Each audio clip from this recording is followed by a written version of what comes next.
So to dive right in, we can do a quick round of introductions, and then we'll jump in. We're covering tokenization and institutional investors in DeFi. I'm Gareth from Owl Ventures. I'm also a DeFi architect and a former lawyer turned on-chain degen. So yeah. Hey guys, Ben Lakoff, partner at Bankless Ventures. So you've heard of the podcast. We also launched a fund last year. Hey, I'm Shaun Martinak. I work at Coinbase Asset Management, and I run a tokenization platform called Project Diamond.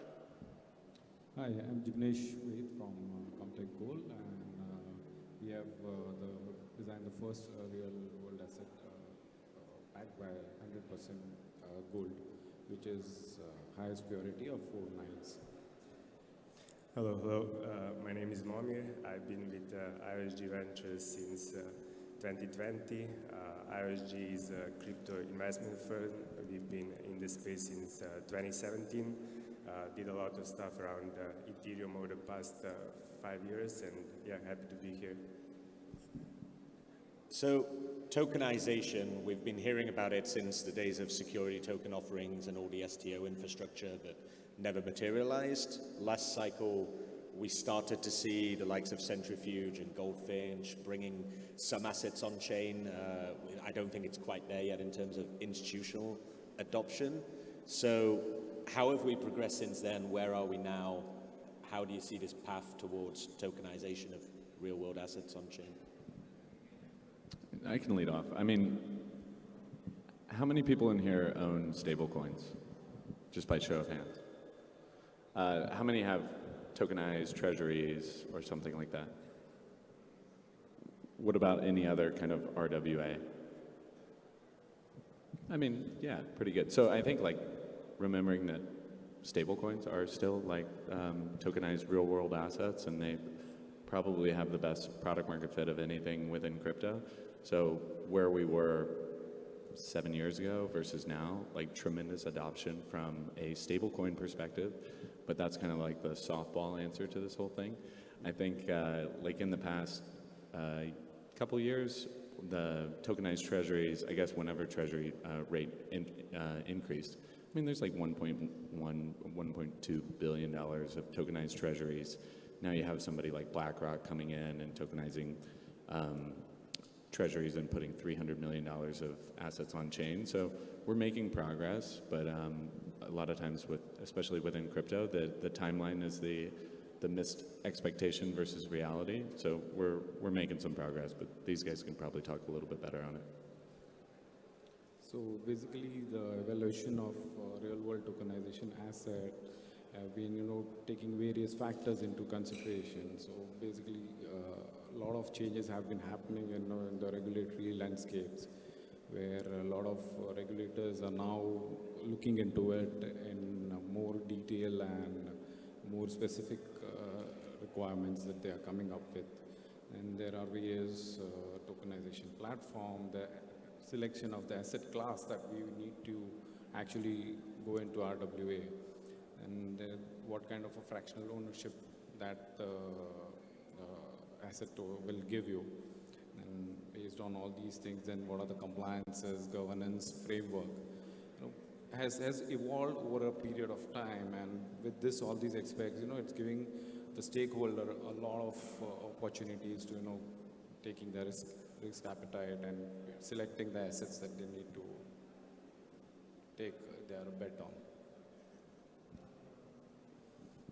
I can give a brief history. We invested first time in Centrifuge in 2020, and we doubled down last year. But to be honest, back then it was a little bit too early for what Centrifuge was doing. Centrifuge, I think they're the first project that kind of, together with MakerDAO, coined the RWA acronym, and early on they were trying to kind of classify this non-crypto collateral in Maker and choose this term, right? But back then, obviously, it was totally different environment. We had almost zero interest rate environment, and crypto yield was accelerating very high. So we had DeFi summer in 2020. We have double-digit crypto native yield. So RWA wasn't the hottest product, especially because they were offering private credit. That also introduced some off-chain TradFi infra risk and also lack of transparency. But I guess this bear market that we just came out from kind of opened the opportunity for RWA. Firstly, we had interest rates in traditional markets getting to 5% level, and secondly, crypto yield was close to nothing. So projects started to look how to basically get access to this off-chain yield. Maker again was the first one to kind of start this shift. They basically converted their balance sheet from non-productive USDT that also has some underlying risk, as we were able to see in March last year, to productive T-bills. So they were basically a real-world asset protocol in the bear market, having most of their revenue generated from there. Now we are again back to crypto yield, being the major point of discussion. Obviously, you probably all heard about Ethereum and what they've been doing with basis trade and stuff. So RWA might not be the hottest thing at the moment, but it's definitely not going anyway. I think first, interest rates are not going back to zero. Projects realize that why don't we do the same thing as Maker? So there is so much interest now from large treasuries to convert to T-bills, and since they already have this off-chain risk of USDC, like why don't we earn anything or something on it? And I think the last component of it is that there is now so much wealth that has been generated on-chain over the past decade and a little bit more, right? And eventually this money is going to look to diversify slightly. So I think from that angle, RWA also is not going anywhere. Yeah, I might, I guess I'll frame it a different way, which is I think that tokenization as a whole can be kind of broken down into a couple of categories. One of them are the digital twins that we're seeing today, right? And digital twins existing in two infrastructures at once can be very useful because it unlocks certain features, but it also comes with the cost of having to manage both environments.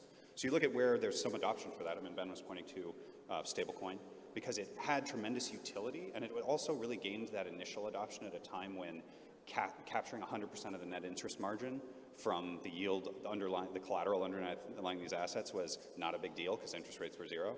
And then as soon as interest rates went up, you saw the on-chain world be restricted from capturing those interest rates. So there was demand for tokenized money market fund and wrapped vehicles that were going to import that yield. So that's digital twins work in that case when you're restricted and you need to make two copies to get access.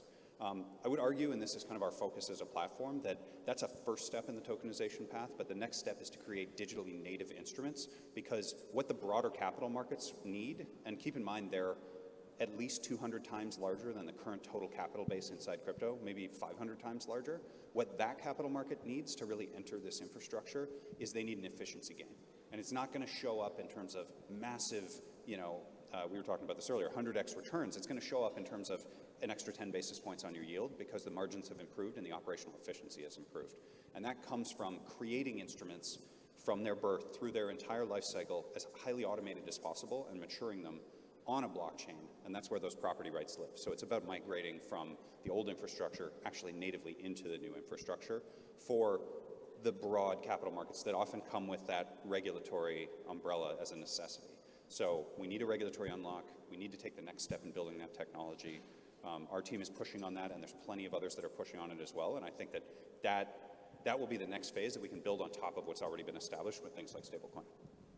Yeah, I think that's a really interesting point, and as we've seen it evolve over time, it's gone from stable coins backed by on-chain assets, then you started to see the yield in real-world assets higher than being the DeFi yield, so it shifted to stable coins backed by real-world assets. Now it's shifting back a little bit to on-chain yields, but actually we're moving more towards centralized structures on that, even with things like Athena, which is more a kind of seed centralized DeFi play, and probably more akin to tokenization.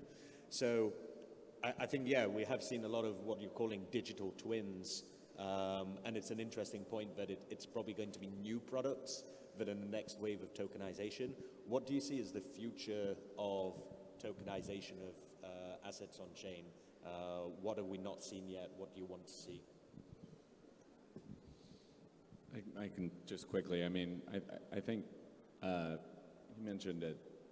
It's not going to be like this crazy token that 100x's. It's going to be these tiny like efficiency gains that are very, very profound with large amounts of capital, but they're incredibly not sexy. It's For a digital degens. ledger. But maybe for institutions. Yeah, the other thing you will see is as that infrastructure gets built and it proves that there are efficiency gains available, the thing about this new infrastructure is it's much more widely applicable. So I think about capital markets today as like an iceberg, and really as big as they are, we only see what's above the surface. Under the surface, when you lower activation frictions and you expand access and you get more of a common global public infrastructure for finance, you're going to start to see intellectual property rights, all sorts of different categories and smaller packages of assets start to be able to be turned into products that fit into, you know, different business models. And so like we could unlock a tremendous amount of capital markets activity just by applying new tools to a wider set of things.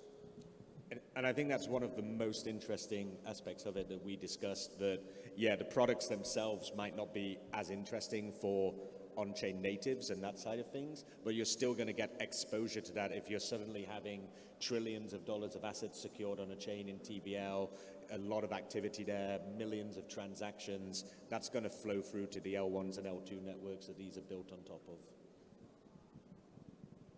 Yeah, so basically for the future of the on-chain tokenization, basically the asset tokenization needs to expand. We see is a lot of increasing in the liquidity and then introduction to the DeFi network.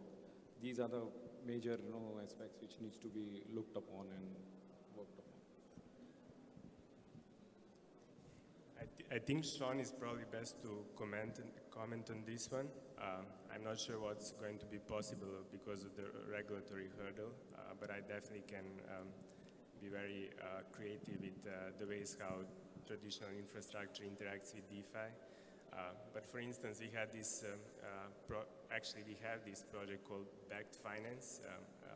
Last year, at least, I remember that they were talking about tokenizing any asset, like not just T-bills, but also bringing tokenized stocks, so you can trade ideally tokenized Coinbase on Uniswap or something like that, right? But then there is always this issue: who is going to take this risk of offering non-KYC users this asset?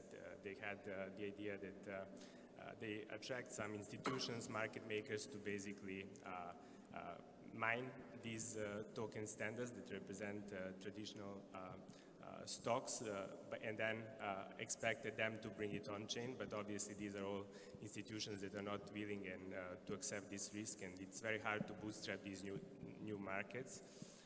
I think Coinbase is definitely, actually Base chain is in a unique position over here. Everybody is now trying to find some comfort over there, like being in close proximity to Coinbase, which is an industry giant, and like just doing everything according to regulations. So there is this idea that we would be able to onboard some of the Coinbase KYC users to tokenized products where they don't have to have this friction of like doing KYC whenever they want to interact with some products. I think that's interesting, and overall I feel long-term future. We build so many interesting financial products around ETH.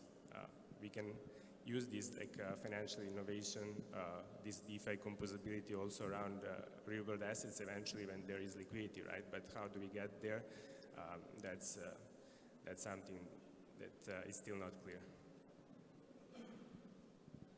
So at least Shaun's building for them, but these institutional investors in DeFi, are they in the room with us right now? That's a great question. Where are they? And what do we need to do to bring them on chain? Yeah, I think, Momir just made a great point. One thing I think is really important, we're trying to focus on it, but it takes a lot of, it takes excellent partners and kind of, honestly, service providers to be wrapped around the table. I think one thing you're going to need is you need to be able to backward integrate with the installed base of SaaS that runs traditional finance, if you want to bring those institutions in. And that's their EMS and their execution and order management systems. It's the general ledger that the entire company across all these asset classes puts all of their instruments on. It's the compliance systems that have to be satisfied before they can do anything. So building something lightweight that works for unrestricted individuals who are technologically native is great for experimentation, but it isn't backward compatible into what already powers the global economy. And I think as we're seeing more startups that are focused on Web3 native accounting, but translating that into a GAAP standard, and being able to integrate with the OMS that's the most popular OMS in the world, and those types of things, you're going to start to see digitally native instruments or RWAs show up on somebody's computer screen who's a trader or making a capital decision alongside the traditional instruments. And when we start seeing that, that's kind of the bridge that gets built that allows those investors to show up in this room and say, what's new? What can we buy? What should we be doing? We're here for competitive reasons. But in fairness, it feels like we're at least 3 steps away from that, and so we're just trying to make sure we're walking in the right direction.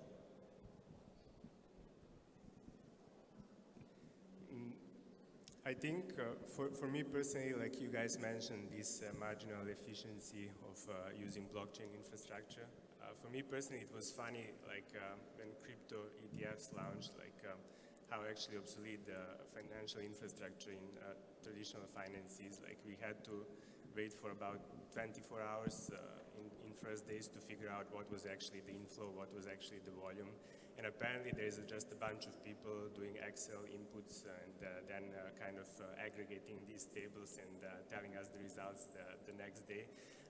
I think we are just working with much better infra. Like we are used to getting real-time info and verifying it on-chain, like Etherscan, Dune Analytics and whatnot, right? I think there are so many of these inefficiencies in traditional finance, even starting from the core of the whole traditional finance. If you just look how treasury bills are issued by United States government, it's so many intermediary layers. Like it's actually funny, like for somebody who is crypto native and used to interact with DeFi and knows how DeFi works, to look into this infrastructure. But then again, like how this transition is going to happen, it's still unsolved. Like we had this example of BlackRock launching Ethereum fund. And again, funny things happen. Like as soon as people figure out what was their address, they started spamming them with meme coins. They sent them the money that was washed in Tornado Cash. Like it was a true headache for anybody in BlackRock compliance team. So I think there is still a long way to go for these infrastructures to converge to a point where actually TradFi is comfortable. Obviously, that will require some level of privacy and not getting spammed by meme coins. But overall, like 5 to 10 years, there is no doubt in my mind that we are working with much better infrastructure, and that there is just so much efficiency to be gained by switching to on-chain. Yeah, basically, I agree to Shaun, and so what we have done is in the ComTech Gold, what we have done is we have tried to merge between the Web2 and Web3, where what we do is we actually take the physical asset, we take them, then we keep it in the secured vault, and once we have these things, there are the transgrant receipts which are given by DMCC, which is the Dubai government, and those receipts we tokenize it. So when we are tokenizing those receipts, they have been tokenized on a multi-sig vault. So we have built the, we can say a regulatory framework over there, where there is a proper governance by Dubai government, where they verify the on-chain transactions, and once they are then, the tokens are minted, and then all the transactions which are being taken place are being verified online. Maybe just a quick one to finish off, as I think we have a few minutes. So if we're building out these regulated platforms with restricted access to them, but it's utilizing blockchain technology, is this really bringing institutional investors to DeFi, or is this something entirely different? Is it still DeFi? Yeah, I'd say it's bringing on-chain aspects to institutionals. Yeah, they're hybrid systems, right? A truly decentralized financial infrastructure that doesn't abide by any regulatory constraints. Personally, I almost see it as a new academia, It's like there's a zone of experimentation. It's really exciting and creative, but it doesn't scale to the national level because sovereigns that set up nations and create stability in a nation, they require a sort of control over a rule set.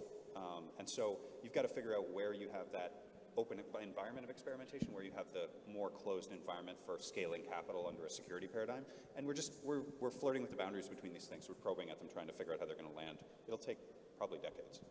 Yeah, I think it's probably some sort of dual system where you have the regulatory side that's not really DeFi, and then what we call DeFi today is more a test bed for experimenting with the smart contract side, the product side, and building out. But truly a live experiment, because you're talking about billions of dollars in this test bed. So Yeah, you get real game theoretic outcomes.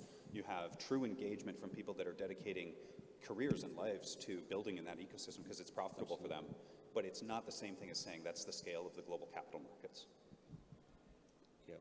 So basically, my view is that any institution to come into on-chain and selecting the asset class, they still rely on the core banking systems. And the best part is that recently with HSBC, announcing their gold tokenization platform, which is now attracting a lot of interest for institutions to actually come and participate in on-chain selecting the on-chain asset class and investing into them. Probably if we look at the strictest definition of DeFi, then the answer is no. Is BlackRock doing DeFi? I don't think so. It's some maybe transparent FI, but there are many elements that are just not DeFi over there. And I think institutional money is everywhere in crypto, like from venture funds, hedge funds that are doing basis trading, momentum trading or whatnot, right? Like to all these exchanges that are funded by institutional money. Now institutional money going into Bitcoin ETFs, institutional money trading CME futures. It's all over the place, but can we say that institutional money is in DeFi by the strict definition? I don't think so. Yeah, I agree. I think it's similar to what we saw over the years with kind of enterprise blockchain solutions.